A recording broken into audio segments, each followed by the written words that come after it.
Muy buenos días a todos, a todas. El día de hoy está con nosotros la doctora Edna Vega, secretaria de Desarrollo Agrario, Territorial y Urbano. Está Octavio Romero Oropeza, director general del Infonavit. Está Rodrigo Chávez, director general de la Comisión Nacional de Vivienda. Y José Alfonso Iracheta, director general del Instituto Nacional de Suelo Sostenible.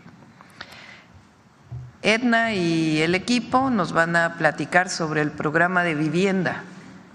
Son, como lo anunciamos el 1 de octubre, 1 millón de viviendas que vamos a construir en el sexenio al menos, y además 1 millón de viviendas que vamos a regularizar. Ese es el objetivo.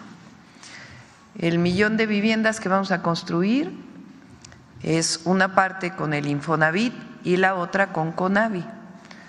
Es decir, para afiliados al Infonavit una parte y la otra para quienes no son derechohabientes y tienen ingresos menores o el mínimo o hasta 2 o 3 salarios mínimos. Vivienda popular, con un esquema de financiamiento.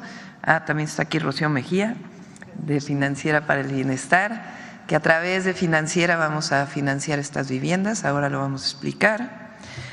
Y por otro lado está Rosa Isela Rodríguez, secretaria de Gobernación, que nos va a platicar sobre la selección de los que se hizo en el Senado para saber quiénes o qué espacios, más que quiénes, qué espacios van a ser o fueron seleccionados para elegirse como jueces magistrados el próximo junio de 2025.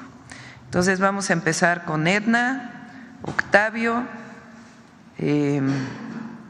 Rodrigo, Rocío, José Alfonso y luego Rosa Isela. Muy breves, por favor. Adelante. Está bien el micrófono.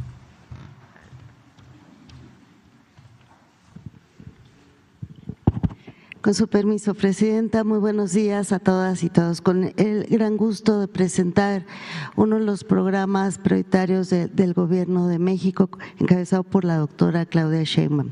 Pues este programa ya tenemos en el proceso de elaboración un buen rato con los lineamientos que nos ha dado la Presidenta. ¿En qué consiste? Partimos primero de un diagnóstico que se ha realizado ya desde hace varios años por parte de la propia Comisión Nacional de Vivienda. Si recuerdan, en alguna de las sesiones anteriores hablamos de que durante el periodo pasado, con el licenciado Andrés Manuel López Obrador, se logró abatir el rezago habitacional en 1.5 millones. Actualmente, con este gran avance, la situación actual es esta: 8.9 millones de vivienda en situación de rezago habitacional, que se refiere básicamente a las condiciones de los materiales, de los servicios con los que cuenta la vivienda, y así se cataloga. ¿Cuáles son los municipios donde hay mayor rezago habitacional? Los pueden ver de este lado derecho: Tijuana, Mexicali, Juárez, Ensenada, Acapulco, Centro en Tabasco, Tapachula, Iztapalapa, Cárdenas y Huimanguillo también en Tabasco. Tiene que ver también con condiciones de riesgo. Y por otro lado tenemos lo que se denomina las necesidades de vivienda por crecimiento de la población, y se refiere a que para 2025 2.8 millones de viviendas se requieren por este crecimiento poblacional, y para 2030 será de 6.6 millones de viviendas nuevas. Entonces, sobre esta base les pido observar el plano. ¿Dónde están entonces estas necesidades? Pues justamente en la zona sur-sureste y hacia el norte es donde se encuentran las mayores necesidades y condiciones de rezago. En la que sigue Entonces, es la propuesta que corresponde justamente a la atención que vimos en el plano anterior, y es 1 millón de viviendas nuevas. Esto hace la diferencia respecto al periodo anterior, que una buena parte se dirigió a otro tipo de intervenciones en la vivienda. Y en este 1 millón de viviendas, pues atender prioritariamente a mujeres, jefas de familia, jóvenes, población indígena y adultos mayores. Y de manera muy particular, por instrucciones de la Presidencia, generar un programa de vivienda en renta para jóvenes de manera prioritaria, pero también en la población en general, en las condiciones en que se requieran.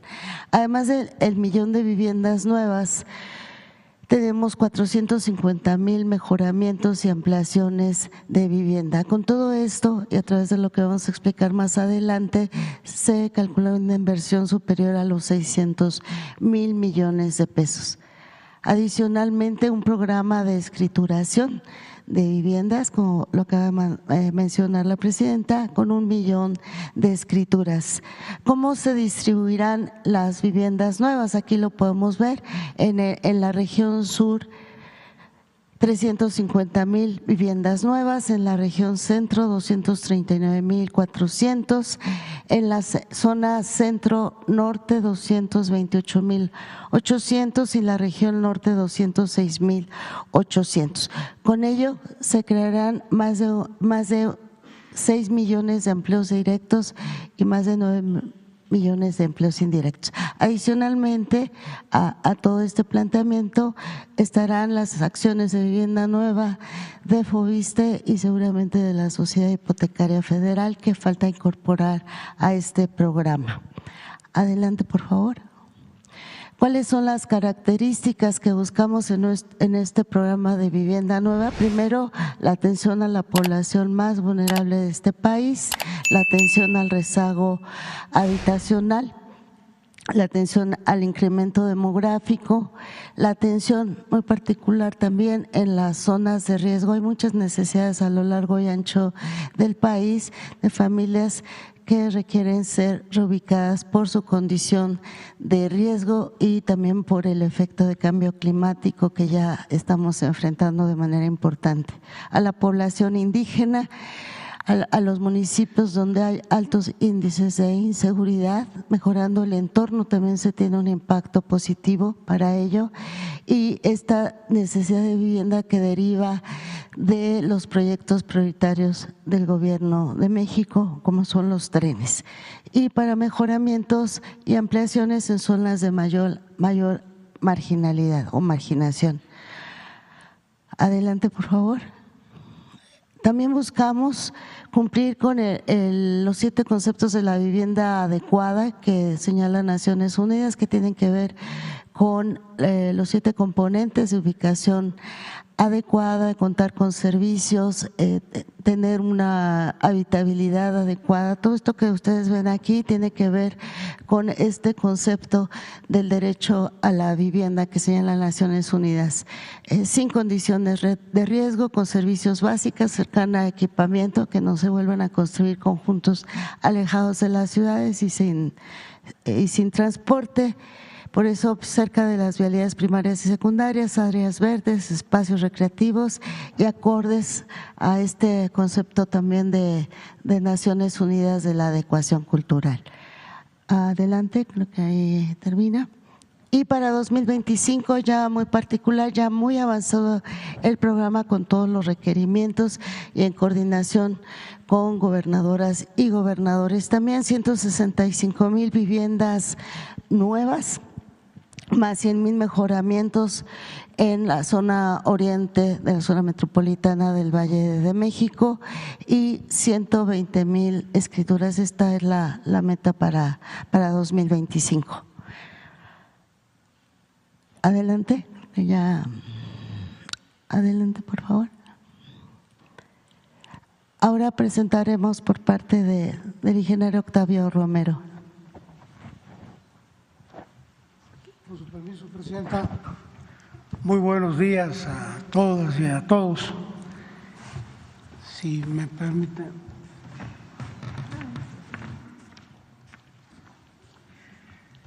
Gracias.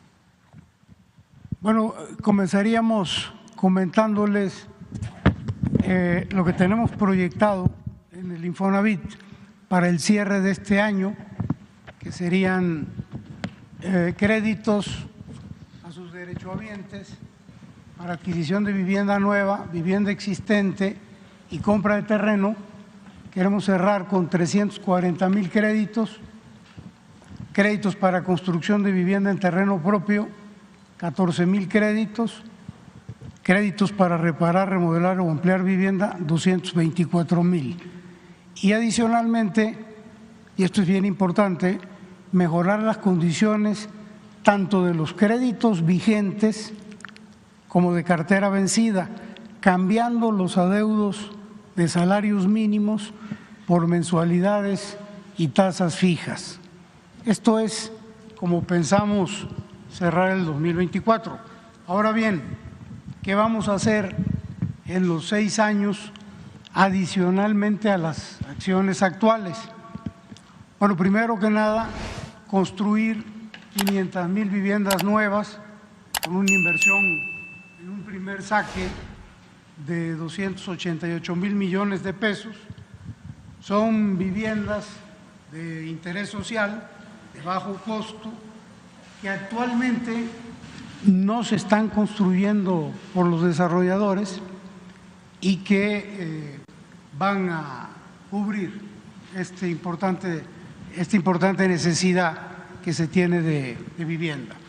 También vamos a otorgar créditos, 250,000 créditos para mejoramiento, un estimado de inversión de 20,000 millones de pesos. Esto va a ser adicional al millón de créditos para reparar, remodelar o ampliar vivienda del programa ordinario. En el sexenio pasado fueron más o menos 1 millón de créditos en los 6 años, estamos estimando un 25% adicional. Otorgaremos créditos para población derechohabiente de bajos ingresos, incluyendo los que no están activos. Los trabajadores que no están activos en su mayoría tienen un fondo de garantía y bueno, estos también tienen derecho, van a tener derecho a estos créditos. Ellos podrían no estar activos, pero pueden tener un empleo informal, pueden estarse ellos trabajando por su cuenta o pueden darse de alta voluntariamente o reincorporarse para tener acceso a estos créditos. La clave de todo es la conformación, de acuerdo con la instrucción que nos dio la Presidenta de la República, de construir una empresa constructora para disminuir costos y capacidad, tener esa capacidad de viviendas, y se van a incluir no solo las 500,000 del Infonavit, sino el total, el millón de viviendas, 500,000 del Infonavit y 500,000 que se están estimando para CONAVI y para FOBISTE. Y finalmente vamos a implementar un programa de vivienda en renta con opción a compra. Este programa es importante. La que sigue, por favor. En inmuebles propiedad del Infonavit se va a disponer de vivienda asequible en el esquema de arrendamiento, en donde las rentas van a poder abonar al pago de la vivienda si el derechohabiente decide adquirirla. Esto va a ser aplicado en todo el país, pero va a estar orientado a población prioritaria, sobre todo mujeres jefas de familia, jóvenes, adultos mayores y desde luego trabajadores independientes que se den de alta de manera voluntaria. ¿Cómo vamos a hacerles saber los detalles y la forma de acceso a los derechohabientes? Bueno, a través de las delegaciones del Infonavit en todos los estados, a través de los centros de servicio, están en estas delegaciones, a través de la plataforma que tiene el Infonavit y desde luego con campañas de información que se van a seguir teniendo, como hasta la fecha tiene el Infonavit. Perdón. Perdón. Repito. No se oyó nada. O empiezo de nuevo. La última. ¿Cómo puede acceder la persona? ¿Cómo se va a enterar la gente? A través de las delegaciones del Infonavit en el país. Hay centros de servicio, tenemos